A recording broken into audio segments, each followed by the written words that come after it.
Hello, welcome back to my lectures. I'm Dr. Feist. I'm talking about the Nicomachean Ethics. I'm now all the way into Book 10, talking about chapters 1 to 4 in this lecture. But just to point out that Book 10 divides into two big sections.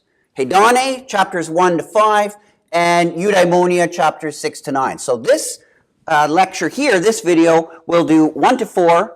I'll pick up on 5 in the next video, and then in the video after that, it's on to Eudaimonia. Now, I've been stressing the importance of this work of Aristotle. As a matter of fact, it's been such an influence that probably around the 1500s and the 1600s, when the scientific revolution, as historians normally call it, the birth of modern science, there was a big change in philosophy with the people like Hobbes and Descartes and the like. And it was an overturning, more or less, of what was referred to as scholasticism. And scholasticism embodied a lot of ancient thought, especially that of Aristotle. And as people were struggling in the scientific revolution to have a new philosophy to accompany science, because science had changed, they used to refer to Aristotle as being something like a great weight. And one of the metaphors they used to refer to Aristotle was that there was the dead hand of Aristotle over Western thought, and it was a quest to emancipate science and philosophy from this tyranny, this legacy of Aristotle. And there is something to that, more or less, that the scientific revolution, if we could go into that, is a reaction to many of the kinds of ideas that were put forward by Aristotle. Not so much in the ethics, but certainly in his metaphysics, and especially in the way he did science. Now, you can see that a bit in his modes of grasping truth that we talked about earlier, back in around Book 6, when we went through episteme and all that stuff. That was largely rejected. So it is an interesting question beyond the scope of these lectures as to how Aristotle's metaphysics, if they're not embraced as much as they used to be with the advent of different notion of scientific knowledge and scientific practice and empiricism and all these things, what does that do ultimately to his ethics? Really interesting philosophical question, but beyond the scope of my lectures here. That's a subject for another time. But for this time, it's back to Book 10, so we're on the final book, finally, of the Nicomachean Ethics, and we're looking once again at Hedonic. Now, it's very interesting because at the end of Book 9, Aristotle was discussing a whole bunch of stuff about Hedonic, and at the end of Book 9, he says, now that I've discussed all this stuff about friendship, I'm going to go on and discuss Hedonic, as if he hadn't spoken about it. And again, he starts Book 10 claiming that it's necessary to talk about Hedonic. So what I'm really getting at here is that it's not clear what the relationship is, at least historically, between the pieces, the discussions of Hedonic, the two different ones that occur in the Nicomachean Ethics. Is the earlier one just a later insertion by, maybe some later editor? There were a number of editors that worked on Aristotle's materials long after Aristotle was gone, and they just put that in earlier or whatnot. It's not clear. Aristotle seems to just act right here in Book 10 like this is a brand new discussion of Hedonic. So it's really difficult to know. But it does raise the question when you see these kinds of things in a book like this, in a large work composed of several books, that you have to wonder if the author doesn't seem to recognize an earlier piece, and we assume that the author, Aristotle, knew what he was doing, it would seem that there have been some kinds of annotations, additions, or edits, or whatever. It's hard to say. In any case, what I want to do now is return to the Nicomachean Ethics, the discussion of Hedonic, and chapters 1 to 4. Again, we have a very interesting analysis, as typical for Aristotle, is, once again, he gives us, in chapter 1 of Book 10, we get some overviews. Typical. We've seen this in Aristotle. He always does this. Overviews in two ways.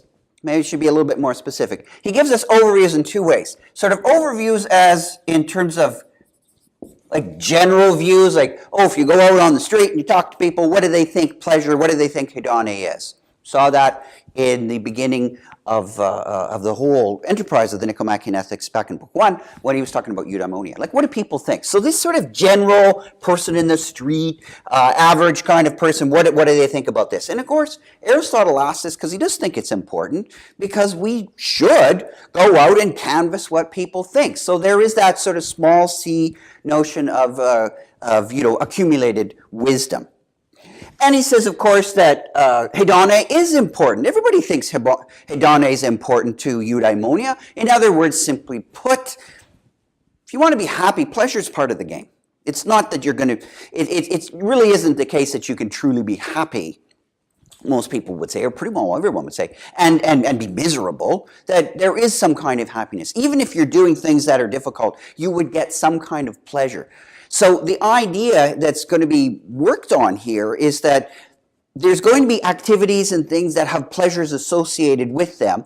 And the question ultimately is, which ones of those activities with associated pleasures are the ones that we should really regard as truly human and truly fulfilling and truly unique to being human? And that's probably the way we're going to find eudaimonia. That, in a nutshell, is what Aristotle's project is here in Book 10. So he canvasses, he looks at general views on eudaimonia, on hedonic, why it's important to eudaimonia, and then he goes after this, why it's all important. He looks at some overviews, some general views of hedonic in particular, and then in chapter 2 he shifts gears. And he goes, shall we say, he gets a little bit more specific. And in this chapter, he looks at the work of Eudoxus. Eudoxus was primarily an astronomer, but he was, we think, a rather unusual or an unorthodox student of Platos. And Eudoxus put forward the notion that the good, like the agathos, is hedonic, that it just is pleasure. And Aristotle says, okay, well, let's look at that. So in chapter 2, he's going to crawl into this view, right? That the whole notion of hedonic really is going to give us the good, or the good is the same thing as hedonic. All right, Aristotle says, let's check that out. But he makes an interesting comment before he digs into it all. He says that he thinks up front that with Eudoxus, he's such a man of great character, right? Evidently, he was well-known, well-respected, and Aristotle says, ultimately, I think that his arguments, have their force because he was such a good guy. Now, that, you might think that that's Aristotle kind of taking a shot or diminishing. Be careful about that, because Aristotle, as we've seen, does say, earlier, remember when we talked about all those minor intellectual virtues, Aristotle did say in places, it's important to listen to older people who've got a lot of experience. And even the older person with a lot of experience who says, oh, you should do something, gives you a moral precept or gives you a moral rule, you should take that person seriously. If they're a good, respectable person and they don't have an argument, but they just say, well, I think you should always take your library books back on time, or, give water to thirsty dogs or something like that. Give you a moral precept. This is what you should do. And even that person who doesn't have, who says to give water to thirsty dogs or take your library books back on time, even if that person doesn't have an argument for that, but just says it, Aristotle says just on the strength of character, we should take that just as seriously as another person who provides an argument for a moral precept. So it's not the case when Aristotle says that someone's arguments maybe aren't as powerful as their character in whether or not we should take what they say seriously. That's not a slight, at least as I read it. Aristotle does take character and good character very seriously, and we're going to see that come out much more strongly later on, not in this video, but when Aristotle starts examining things on his own view, but that's a little bit later. So regarding Eudoxus, Eudoxus has this argument. He says something like, well, how do you get that the good is going to be hedonic? Is that he says, look, anything that you think is a good, anything that you say is some kind of good or temperance or justice or whatever, if you think that's a good, add pleasure. So if you have to do something that you think is right, like, oh yeah, again, let's go back to those little trite examples, like taking your library books back on time and giving water to thirsty dogs, you'd say, yeah, those are goods. That's a good thing to do. And you might say something like feeding the hungry. That's the good. Well, Eudoxus says, if you think like just conduct is good, he says, but just conduct, if you stir in pleasure, that's better, isn't it? So anything that you think, right, you think like giving water to thirsty dogs is good, well, it's better if you have pleasure while you're doing it. So we can generalize this and say something like this.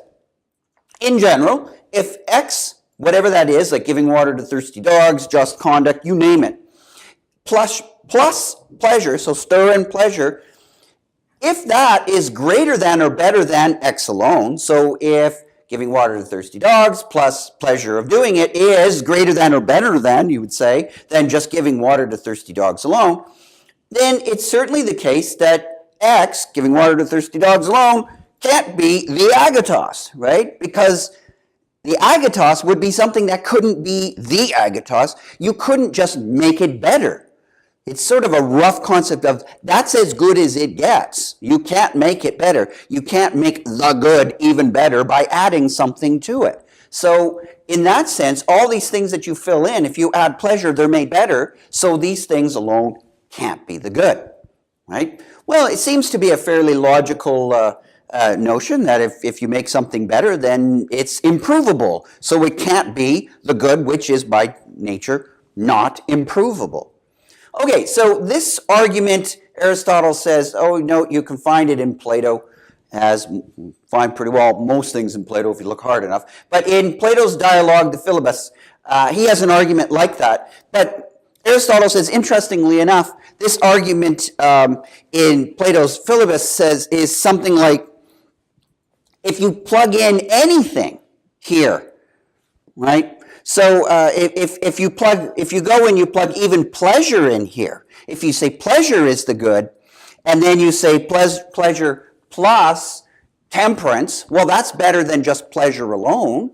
So Aristotle says that for Plato, this argument also didn't just cut against things like just conduct for the good. It would cut against even pleasure as the good.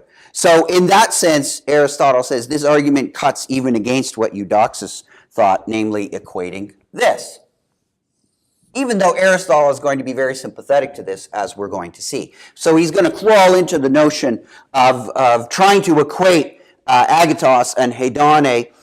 Rather than making them absolutely identical, he's going to try and modify that a little bit. So it can't be a simple identity, but he definitely, that is, Aristotle definitely wants to relate the notion of the good, sort of the best thing. And remember, that's what eudaimonia is all about, is finding the good, the best thing for us.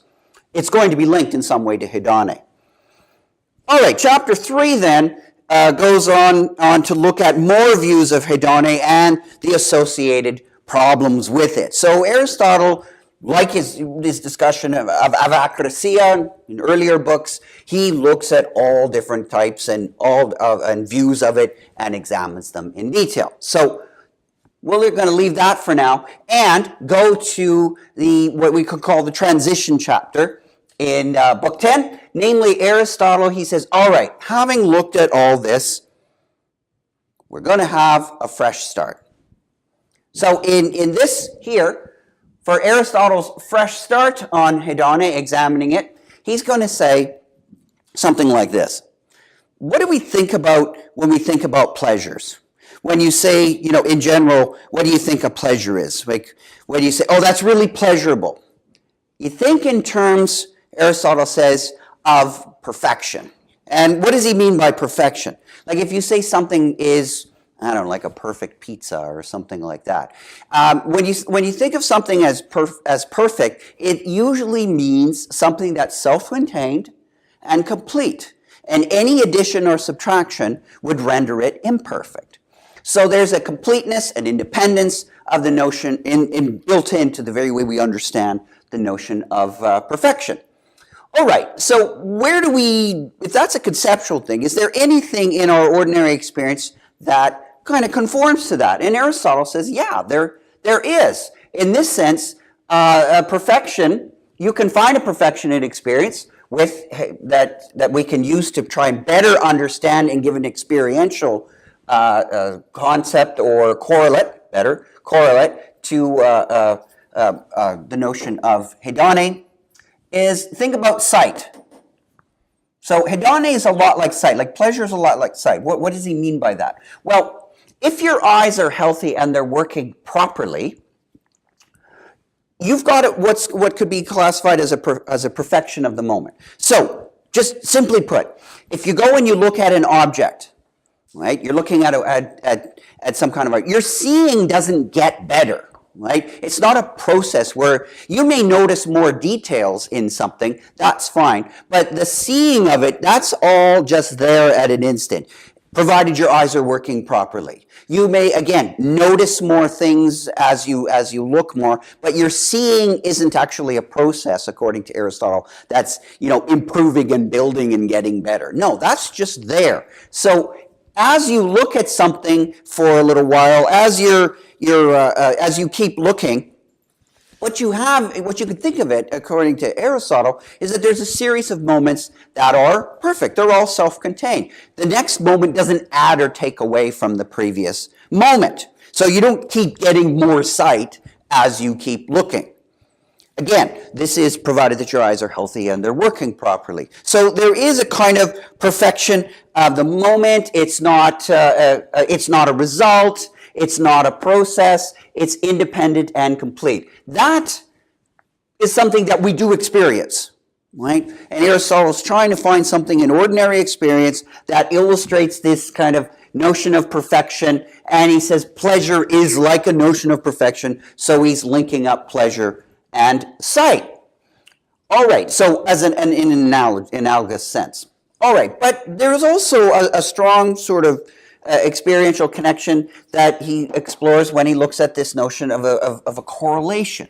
So what do you have? Well, you can think of this, the left-hand side here, as your various senses, like sight, hearing, taste, sound, right? Taste would be another one. And it would have its corresponding notion of tastes. What does this mean? Well, for sight, you have sights like objects. Sight, with your sight, you can't see a sound, and you can't hear a sight. So there's the correlated object. So you can think of the correlated object. All right. So whatever they have to be. So yeah, with your hearing, it's always sounds. With your taste, it's always tastes, and so on through all of our senses. Now, again, when the sense is working properly, I shouldn't say perfectly, when it's working properly, the sense has a corresponding hedonic. So Aristotle is classifying different kinds of hedonic. So when you have a sight and you look at something, there's a corresponding pleasure to it. And Aristotle says, sight is one of the senses that we derive the most pleasure. That could be, but some people might say it's hearing. No, the most pleasure comes from hearing because it's music and poetry and the written word and literature, etc., etc. And the next person might say, no, it's sight because of visual art, something like that. And then the next person might say, who's as we would say today, somebody who's really into food and wine might say, no. The greatest pleasures would be associated with the sense of taste and tastes. But we can put all that to the side for a second here. It's just when your sense is working properly, the sense has a corresponding hedonic. All right. Now, in that sense, Aristotle is going to look at sort of explaining some aspects that are, in other words, explaining and talking about aspects in which we rank these pleasures. So the next thing that he's going to move on to is the notion of ranking pleasures. And that's going to be a key thing, a key idea, because that's going to eventually lead into ultimately how a certain kind of ranked pleasure will relate to humans uniquely, and then we are well on the way to answering the question, what is eudaimonia? So in the next video, I'll turn to Book 10, Chapter 5, where Aristotle starts talking about ranked pleasures. Stay tuned for that.